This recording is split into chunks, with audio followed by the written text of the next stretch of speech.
right, Shalom, sincere brothers and sisters. It's Samat coming to you in the spirit power of Yahweh Shem Yahushai. All praises, honor, and glory are due to Yahweh Shem Yahushai, and double honor to our elders and apostles. And peace, blessings to you, brothers, doing this work in truth and sincerity.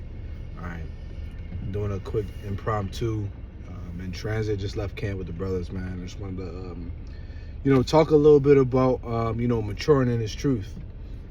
Part of maturing in His truth is, constant growth, because you have to mature in His truth, right? It's very important that you mature in His truth. You can't expect to just get the knowledge and think that you're just whole, or you're just, you're done growing and there's not much more to learn. There's not much more you can improve on. There's a constant improvement process in this truth. Even when you think you know something, you can comprehend it better. You can comprehend it more. You can understand it more, in regards to the doctrine and to the knowledge. But then when we start talking about just your own personal self and, how you think, how you move, your level of faith, your manner and speech, how you break down the scriptures, how you teach, all these different things, all these different things are part of that maturement process in the truth. And I've come, in my time in this truth, I've watched myself, go from a certain level to another level. And I will say this: maturing in this truth is not always linear, okay? So just keep that in mind, all right? It's not always linear. Although we strive for it to be linear, right? And if you don't know what that means, it just means it goes, in a straight line. Meaning improvement obviously means you're going up. And if you're improving linearly, that means you're going straight up. There's no dips, there's no stops, there's no, pauses or, zigzags, none of that. It's just a straight up. We like to see that, but it's not always the case, And I, for one, my maturement in this truth hasn't always been linear.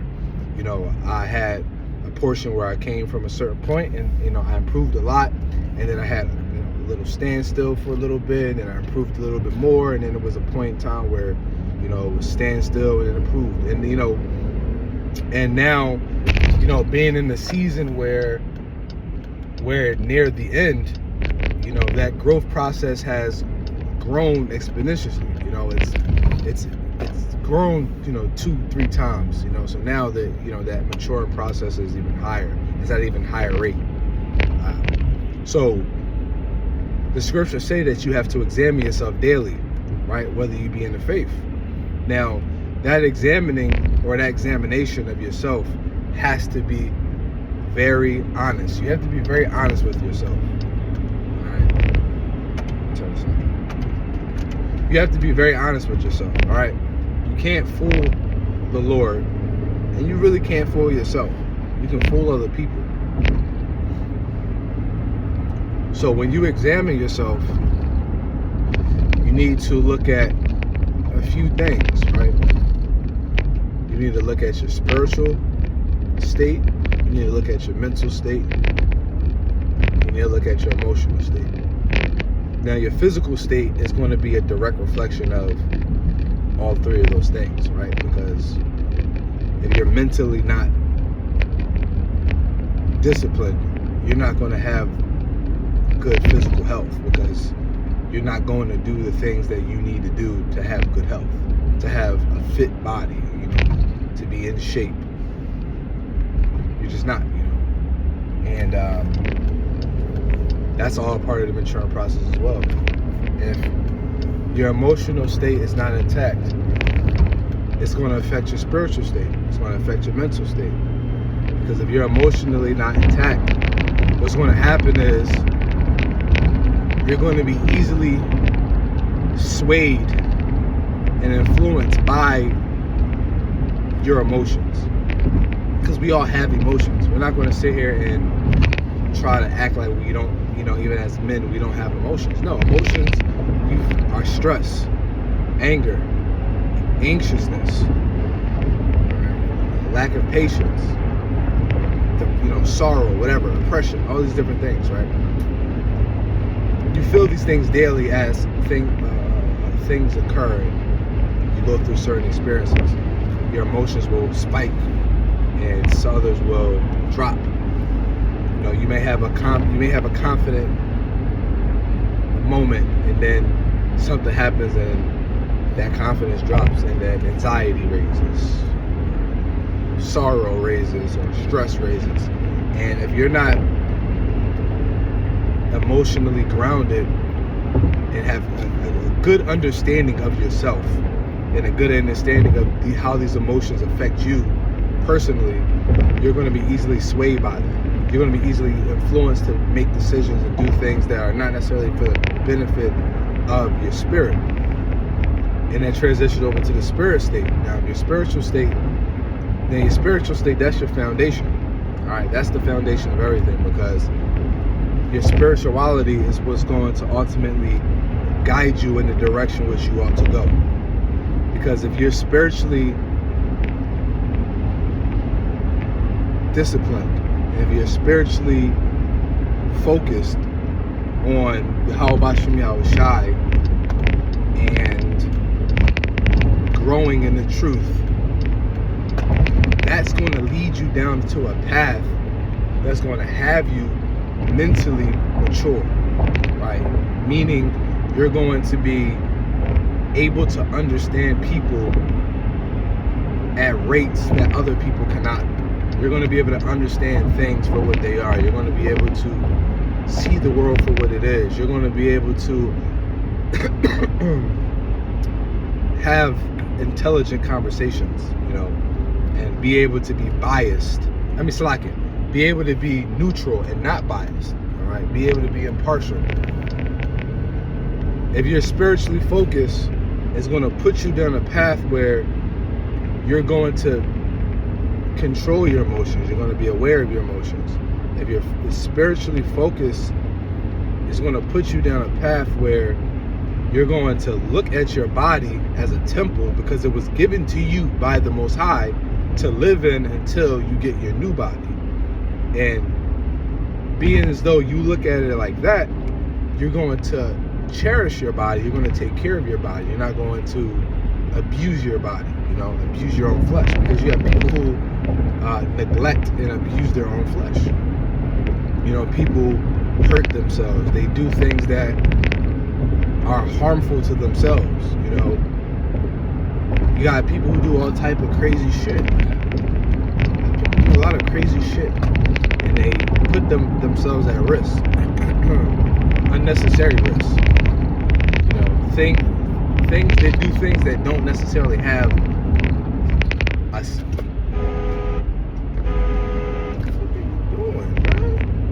Salaki, dude's just swerving over into my lane, almost hit my car. You're gonna do things in a manner where you're gonna do things that don't necessarily have a safe precaution behind them. So you have to make sure that you are maturing first and foremost in the spirit, and then you examine yourself daily to realize, like, I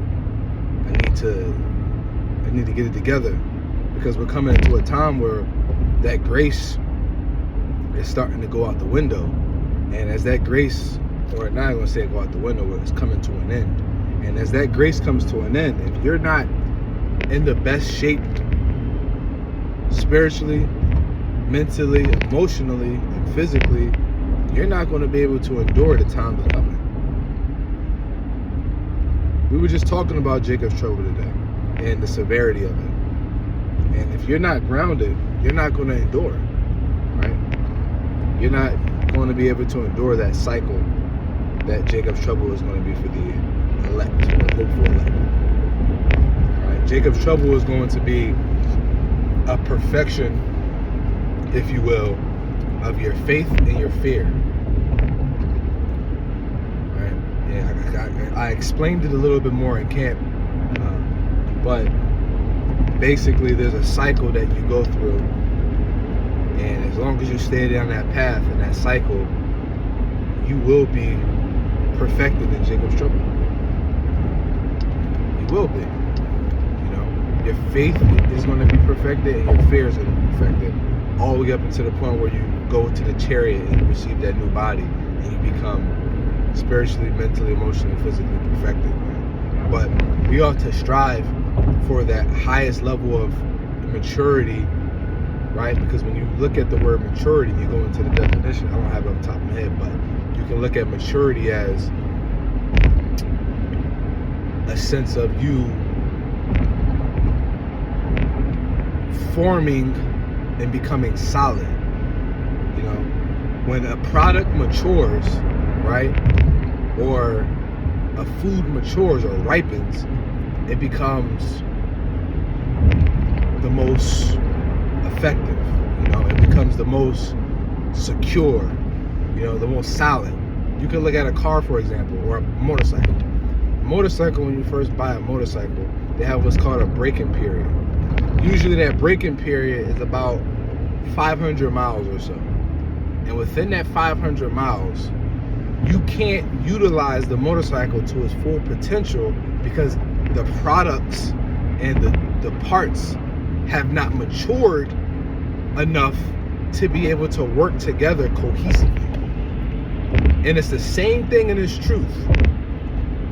Until you mature spiritually, mentally, emotionally, and physically, you're not going to be able to perform to your fullest potential because you have not matured enough in those areas to be able to cohesively work together. Because what's going to happen is one portion is going to be stronger than the other.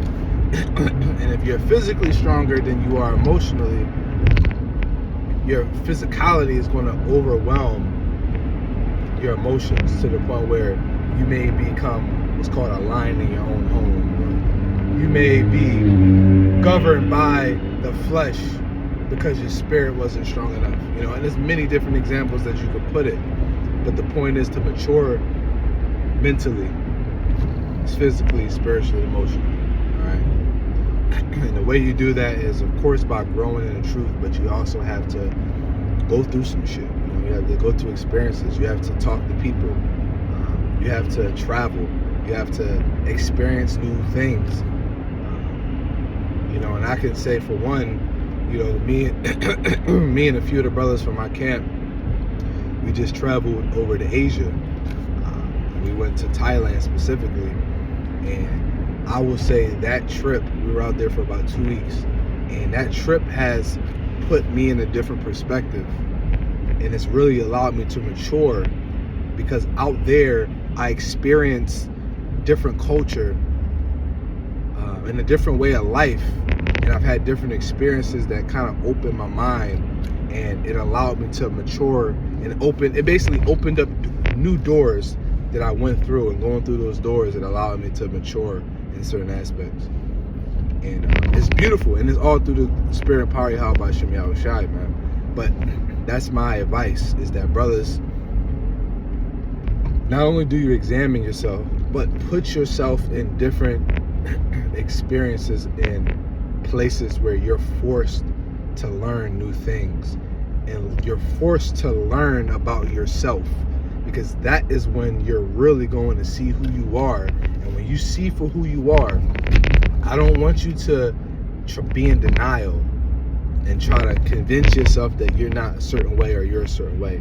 See yourself for what you are and who you are, and realize, okay, is this something that can be improved on, or is this something that I have to accept? And if it's something that you can improve on, then you figure out how to improve on it. And if it's something that cannot be improved, like if it's a physical defect, or if it's just a natural, it's just who you are, accept it and learn how to,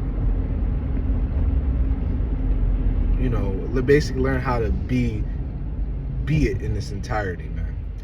So Lord willing, you could take anything that you can from this lesson. This is more so just, like I said, impromptu, little exhortation, little advice, little personal perspective on just maturity in the truth. Like I said, Lord willing, I can kind of go a little more detail into it. Until next time, shalom.